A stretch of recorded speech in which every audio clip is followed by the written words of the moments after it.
Butterfly પ્રિન્સેસની જાદુઈ દુનિયા.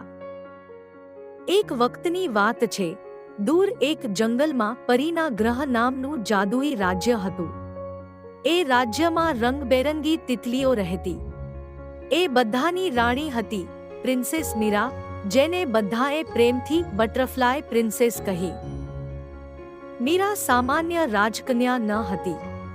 તેના પાંખો ખરેખર તિતલી જેવા રંગીન હતા. જ્યારે પણ તે ઉડીને જાય, સમગ્ર આકાશ રંગોથી ભરાઈ જાય. એને પંખીડા, ઝાડો અને ફૂલો બધાની ભાષા આવડતી. એનું દિલ સૌમ્ય અને સહાયક હતું.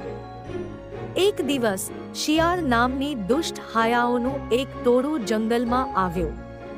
તેઓ તમામ રંગો ચૂસી લેતા અને બધું ધૂંધળું બનાવી દેતા. ફૂલો સુકાઈ ગયા, તિતલીઓ ઉડી શકી નહીં અને પંખીડા ઉદાસ.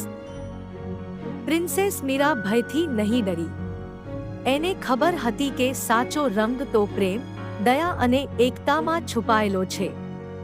તેણે દરેક તિતલી, પક્ષી અને જીવો સાથે મળીને એક નવો સંગીત રચ્યું, પ્રેમ અને આશાનું સંગીત.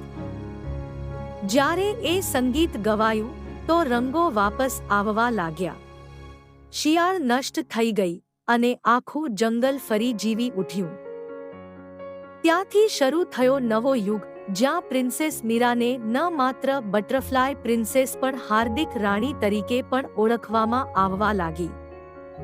મૂલ્ય સંદેશ: સાચો રંગ કોઈ બહારના રૂપમાં નથી, પણ તમારા દિલની દયાળુતા અને પ્રેમમાં છુપાયેલો હોય છે.